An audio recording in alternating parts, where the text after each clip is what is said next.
नमस्कार दोस्तों, आज हम चाल और उस चाल के बारे में चर्चा करेंगे और उस पर न्यूमेरिकल करेंगे। ठीक है, तो हमने क्या पढ़ा था कल की वीडियो में? चाल यानी स्पीड, इसका फॉर्मूला बताया था मैंने। दूरी अपॉन समय, यानी दूरी को अंग्रेजी में क्या बोलते हैं? Distance upon time. अगर मैं डेफिनेशन की बात करूं, डेफिनेशन क्या होती है? एकांक समय में कुल चली गई दूरी चाल कहलाती है। ये होगी इसकी डेफिनेशन। अब मैंने आपको बताया कल पिछली वीडियो में इसकी डेफिनेशन और इनके कुछ प्रॉपर्टी के बारे में समझा चुका हूं। अब हम इन पर न्यूमेरिकल करते हैं। फर्स्ट न्यूमेरिकल क्या है इसका? अगर मैं बात करूं आपसे, एक कार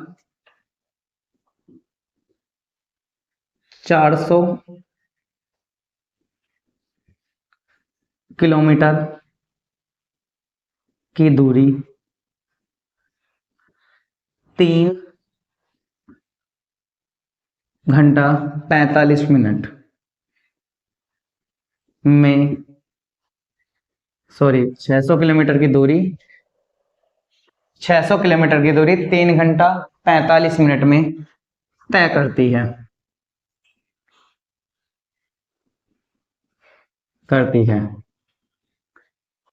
तो उसकी चाल किलोमीटर प्रति घंटा और मीटर प्रति सेकंड में बताइए।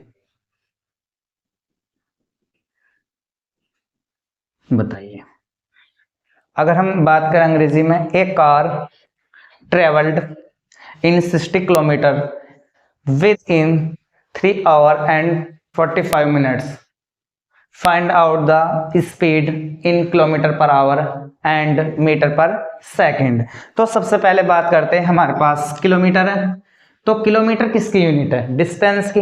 तो डिस्टेंस कितनी दी हुई है? डिस्टेंस यानी कि दूरी कितनी दी हुई है? दूरी दी हुई है आपकी 600 किलोमीटर, और समय यानी टाइम यानी कि समय कितना दिया हुआ है? 3 घंटे 45 मिनट। पहले इसे कन्वर्ट करेंगे घंटों में। किस में कन्वर्ट करेंगे? घंटों में। तो 3 + 45, एक घंटे में 60 मिनट होती हैं। कितनी मिनट होती हैं? 60। तो इसे कितने से डिवाइड करेंगे? 60 से। तो 3 आवर प्लस 3/4, 4 दिया 12 दिन 15, 15/4 आवर, इसका होगा ये टाइम। और फॉर्मूला क्या है आपका? दूरी अपॉन समय। ठीक है, तो formula speed equal to distance upon time. Distance कितनी है? 6 किलोमीटर यानी 600 किलोमीटर अपॉन 5/4 यानी 15/4। डिवाइड करेंगे कितनी बार है? 40। कितना हुआ? 160 किलोमीटर पर आवर। ये होगी इसकी स्पीड। किस में आई है?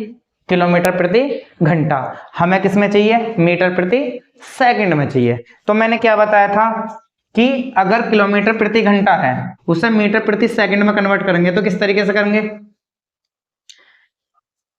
किलोमीटर प्रति घंटा को मीटर प्रति सेकंड में करने के लिए कितने से करनी पड़ेगी? 5/18 से मल्टीप्लाई। तो कितना है? 160 मल्टीप्लाई 5/18, तो कितना होगा मीटर पर सेकंड? तो ये होगा आपका 800 मल्टीप्लाई 5/9 मीटर पर सेकंड, यानी कितना हुआ? इसे अगर हम डिवाइड करेंगे लगभग, देखो 400 अपॉन 9 मीटर पर सेकंड, तो 400 यानी 40.44.44 मीटर पर सेकंड, ये आपका माना जाएगा। तो हमने इसकी क्या निकाली स्पीड, किसमें, किलोमीटर प्रति घंटा और मीटर प्रति सेकंड में, किस फॉर्मूले पर, इस फॉर्मूले पर निकाली। हमने दूसरा फॉर्मूला क्या पाया था, औसत चाल का, कुल दूरी बटे कुल समय। ठीक है, इसे आप नोट कर लीजिए,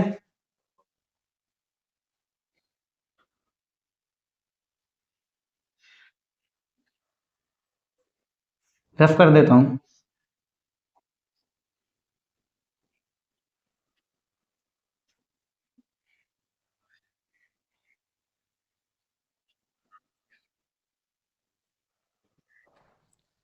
हम बात करते हैं दूसरे क्वेश्चन की।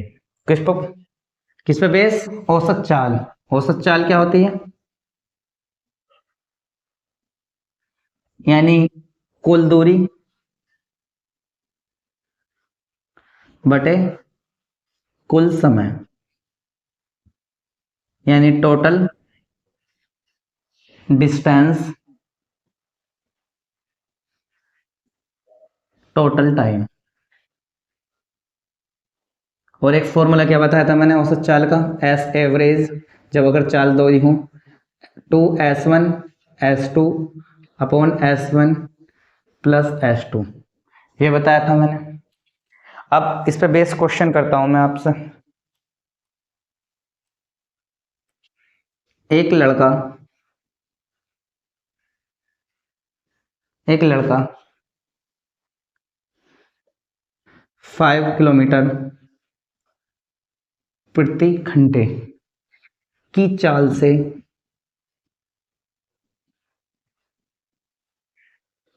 3 आवर यानी 3 घंटे चलता है,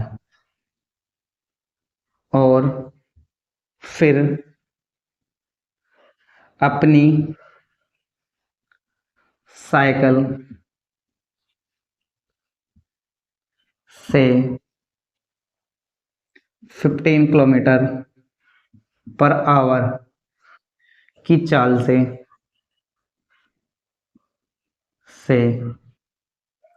4 घंटे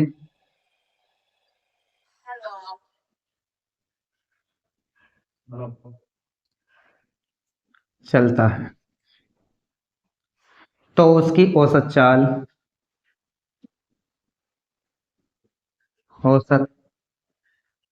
चाल बताइए। देखो, अब हम इसकी क्या बतानी है, औसत चाल। तो मैंने औसत चाल के लिए क्या फॉर्मूला बताया, कुल दूरी बटे कुल समय। देखो, 5 किलोमीटर के घंटे चलता 3 आवर। और अगर मैं बात करूं कि 5 किलोमीटर, पहले अगर मैं बात करूं इसकी डिस्टेंस, इससे निकालेंगे तो दूरी d1 कितनी होगी, तो d1 कितनी होगी, यानी दूरी बराबर क्या होता, चाल गुणा समय, यानी स्पीड मल्टीप्लाई बाय टाइम। तो स्पीड कितनी है, 5 किलोमीटर पर आवर, ठीक है, और समय कितना, 3 घंटे, तो कितनी डिस्टेंस चली, 15 किलोमीटर। ओके, और फिर दूसरे में दूसरी चाल कितनी है इसकी, 15 किलोमीटर, और समय कितना लग रहा, 4, तो कितने चला, 60 किलोमीटर। तो औसत चाल यानी एवरेज वेलोसिटी, सॉरी, औसत चाल यानी एवरेज स्पीड, तो क्या होता, कुल दूरी बटे कुल समय। अब कुल दूरी कितनी है, कुल दूरी कितनी होगी, 15 + 60 किलोमीटर होगी, और समय कितना होगा, 3 आवर और 4 आवर, यानी 7, ठीक, कितना होगा, 75/7 किलोमीटर पर आवर। ये बात आपके समझ में आई, ये कौन सा है, इस फॉर्मूले बेस, यानी कुल दूरी बटे कुल समय। ये बात आपके समझ में आ गई। ये कब है, समय भी अलग है और आपकी डिस्टेंस भी अलग है, लेकिन अगर ये फॉर्मूला लगाना तो इसमें क्या है, डिस्टेंस कैसे होनी चाहिए, फिक्स। ठीक है, इसे आप नोट कर लीजिए।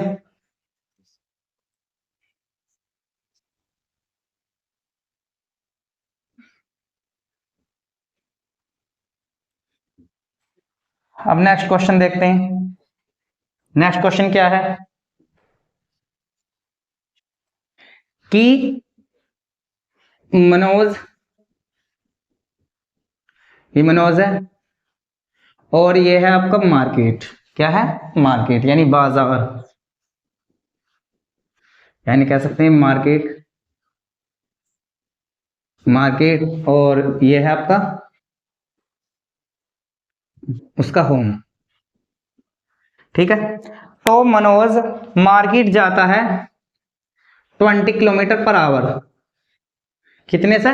20 किलोमीटर पर आवर, यानी 20 किलोमीटर प्रति घंटे की रफ्तार से आता है। और 25 किलोमीटर की मतलब कि 20 किलोमीटर प्रति घंटे की रफ्तार से बाजार को जाता है और 25 किलोमीटर की रफ्तार से वापसी आता है। तो इसकी एवरेज वेलोसिटी बतानी है। क्या बतानी है? Average velocity. तो एवरेज वेलोसिटी यानी S1 कितना हुआ आपका? 20 किलोमीटर पर आवर, और S2 कितना हुआ आपका? 25 किलोमीटर पर आवर। ना तो इसमें समय दिया हुआ है और ना ही डिस्टेंस, क्योंकि डिस्टेंस तो फिक्स है, क्योंकि बाजार गया तो बाजार से आने और जाने में तो डिस्टेंस कैसी है? फिक्स है। तो इसका फॉर्मूला क्या है? S average equal to 2S1 S2, कितना होगा? 2S1 S2 S1 plus S2, तो कितना होगा आपका? 2 मल्टीप्लाई बाई 20 मल्टीप्लाई 25 और 20 प्लस 25, ऐसा कर सकते हैं। तो कितना हुआ? 2 और ये कितना मल्टीप्लाई करो इससे, 2 20 मल्टीप्लाई 25 अपॉन 45 5, ये 9, तो कितना होगा?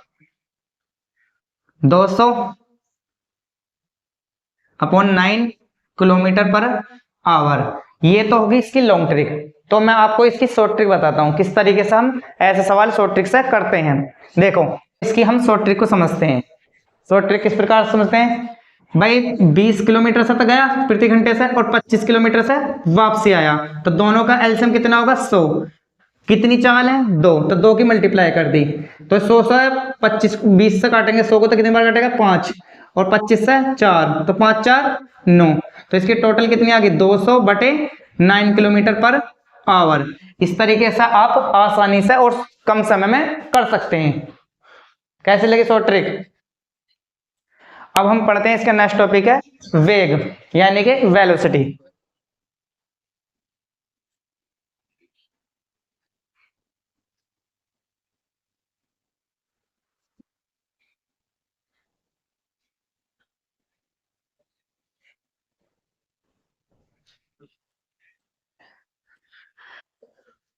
वेग यानी वेलोसिटी। वेलोसिटी होती क्या चीज है? विस्थापन परिवर्तन की दर वेलोसिटी होती है। ठीक है ना? कहने का मतलब ये है the rate of changed displacement is called velocity, यानी कि विस्थापन परिवर्तन की दर क्या कहलाती है? आपका वेग कहलाती है। अगर मैं आपसे बात करूं विस्थापन, विस्थापन मैंने आपको बताया था कि विस्थापन इनिशियली और फाइनल पोजीशन को देखता। यानी कि अगर मैं मान करूं कि आपके पास कोई ऑब्जेक्ट ए है और टी समय पश्चात यहाँ पहुंच जाता है, यहाँ कितनी पोजीशन थी इसकी? x0 थी, यहाँ x है, तो कितनी? ये भी a है, तो यहाँ समय था t था, यहाँ t1 था, और यहाँ कितना होगा? t2, तो इतने समय में यहाँ पहुंच जाता। अगर मैं आपसे कहूँ डिस्प्लेसमेंट कितना चेंज हुआ, तो डिस्प्लेसमेंट चेंज प्लेसमेंट चेंज कितना हुआ, तो आप कहोगे कि इसकी फाइनल पोजीशन कितनी है? x माइनस के x0। ठीक है, और टाइम इंटरवल, टाइम इंटरवल क्या हुआ? t2 माइनस के t1। अगर हम वेलोसिटी की बात करते हैं तो वेलोसिटी क्या होगी? और वेलोसिटी को किससे प्रेजेंट करते हैं? v से। तो क्या होगी हमारी? यानी चेंज्ड डिस्प्लेसमेंट, यानी चेंज्ड डिस्प्लेसमेंट, डिस्प्लेसमेंट यानी कि विस्थापन परिवर्तन, मेंट इसे कह सकते हैं विस्थापन परिवर्तन, परिवर्तन। तो विस्थापन परिवर्तन बटे टाइम इंटरवल, यानी कि टाइम इंटरवल, समयांतराल। ठीक, तो डिस्प्लेसमेंट चेंज कितना हुआ, x माइनस के x नॉट और t2 माइनस के t1, ये क्या हुआ आपकी वेलोसिटी।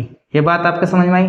लेकिन अगर हम बात करें वेलोसिटी, तो फिजिक्स में चेंज को किससे किससे प्रेजेंट करते हैं, डेल्टा से। तो होगा delta x upon delta t।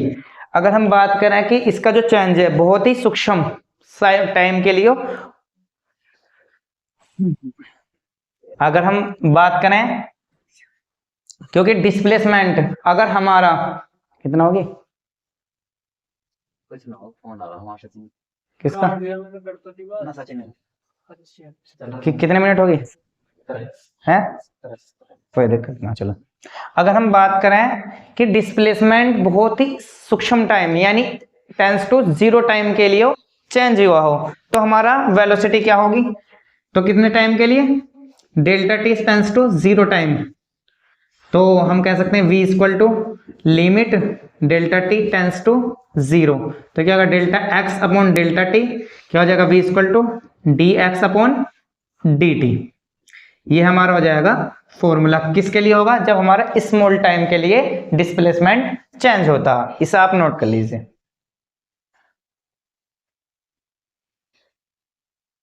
अब बात करते हैं difference between speed and velocity. Note कर लिया आपने, और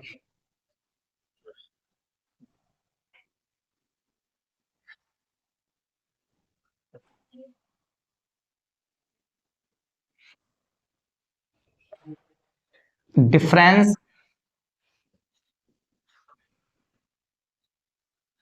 बिटवीन स्पीड एंड वेलोसिटी। ठीक है, दोनों के बीच में क्या डिफरेंस। मैं अगर बात करूं आपसे, ये तो होगा आपका स्पीड यानी कि चाल, और ये होगा आपका, सॉरी, ये क्या हो गया आपकी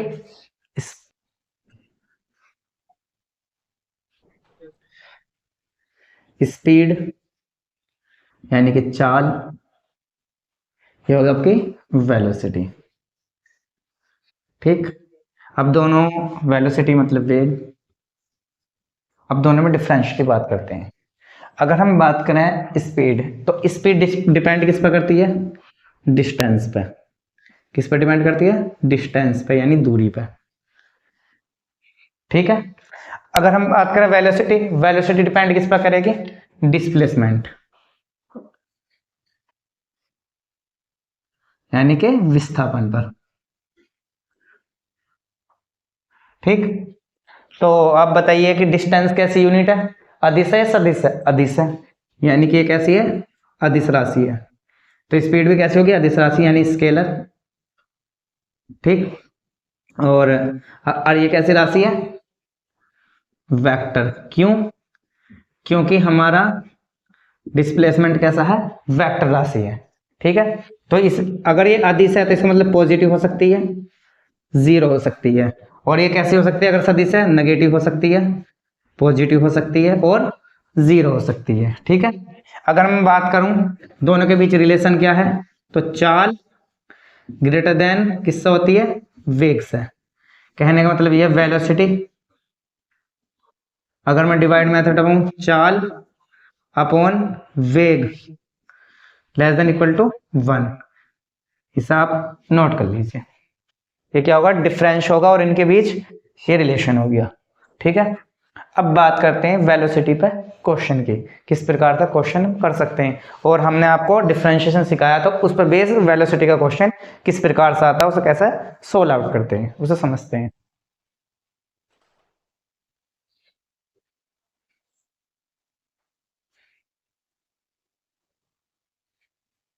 नोट कर लिया।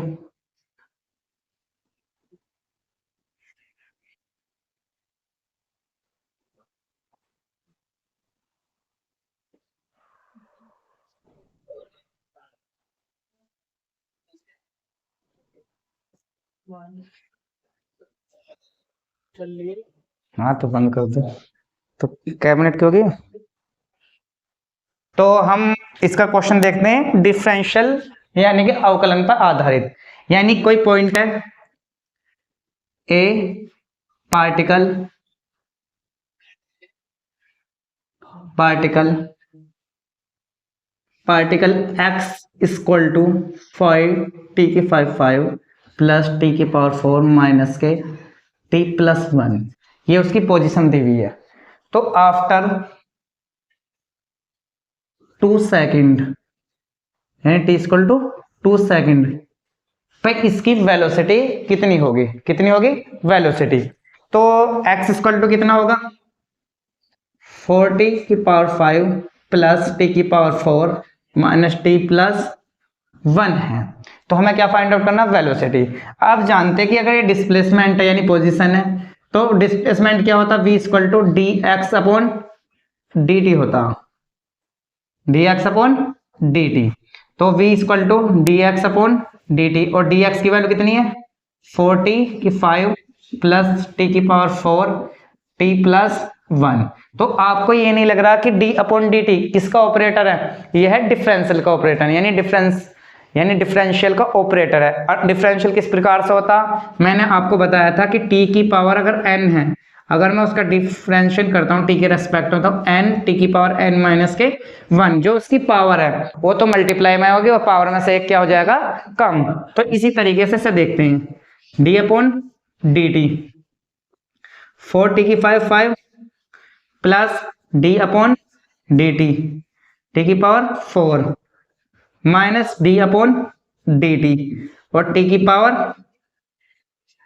1 plus d upon d t, इसके हो गए 1।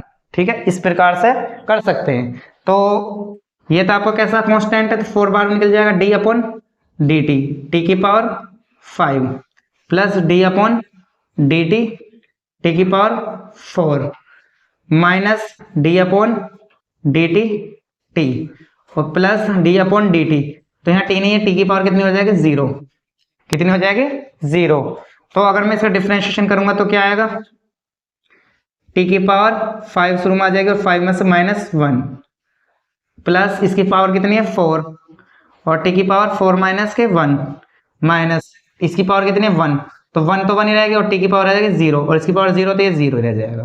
तो क्या हुआ, इसकी मल्टीप्लाइजेशन होगा 20 टी की पावर कितना होगा 20 टी की पावर 4 प्लस 4 टी की पावर 3 माइनस के 1, ये आपका वेलोसिटी आ गई मीटर पर सेकंड। लेकिन कितने सेकंड बाद पूछ रहा, 2 सेकंड बाद।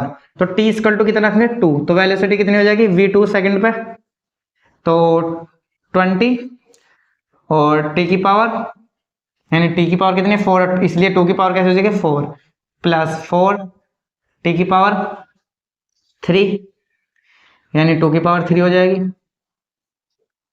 माइनस 1, तो 2 ये कितना हो जाएगा 2 की पावर 4 यानी 16 प्लस 4 8 माइनस के 1, तो कितना होगा 360 ओ 320 प्लस 32 माइनस के 1, बोर्ड मास के नियम से कितना हो जाएगा 352 माइनस 1 यानी कितना होगा 351 मीटर पर सेकंड। इसकी किसकी आ गई वेलोसिटी, कितने सेकंड बाद 2 सेकंड बाद, अगर उसकी पोजीशन ये है। तो ये बात आपके समझ में आई। तो इस डिफरेंशिएशन का यूज जो है इस प्रकार से होता है।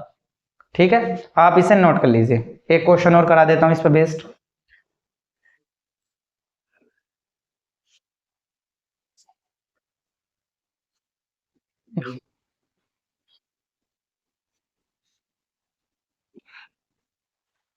देखो नेक्स्ट क्वेश्चन है, किसी पार्टिकल की जो पोजीशन है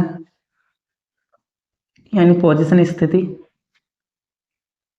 क्या दी हुई है x टी के फंक्शन के रूप में दी हुई है 5t² प्लस 2t प्लस 1, ये दी हुई है। ये पूछ रहा आपकी वेलोसिटी आफ्टर 3 सेकेंड, यानी t बराबर 3 सेकेंड पर वेलोसिटी पूछ रहा। क्या पूछ रहा?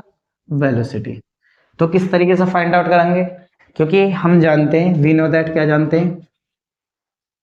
वी नो दैट, हम जानते हैं, क्या जानते हैं कि v equal to d x upon d t होता है, और x की वैल्यू क्या है? 5t² प्लस 2t प्लस 1, और d अपॉन डी टी क्या है? ऑपरेटर ऑफ डिफरेंशियल, यानी कि परिचालक है किसका? अवकलन का। तो इसका t के सापेक्ष अवकलन क्या होगा? तो 5d upon d T t² plus तरीका वही है जो हमने भी इस पिछले क्वेश्चन में कराया था, d upon d t t और plus d upon d t into 1। तो क्या हुआ? 5 किसका कितना हुआ? 2t, क्योंकि पावर शुरू में आ जाएगी, प्लस 2, और यह कांस्टेंट इसका हो जाएगा 0। तो कितना होगा? 10t plus 2v। लेकिन किसका फंक्शन है? t का। लेकिन क्या सेकंड बाद पूछ रहा? 3 सेकंड में। t इक्वल टू 3 सेकंड, तो v इक्वल टू कितना हो जाएगा? 10 मल्टीप्लाई बाय 3 प्लस 2, यानी कितना होगा? 32 मीटर प्रति सेकंड। तो ये आपको क्वेश्चन कैसा लगा और आपको ये वीडियो कैसे लगी?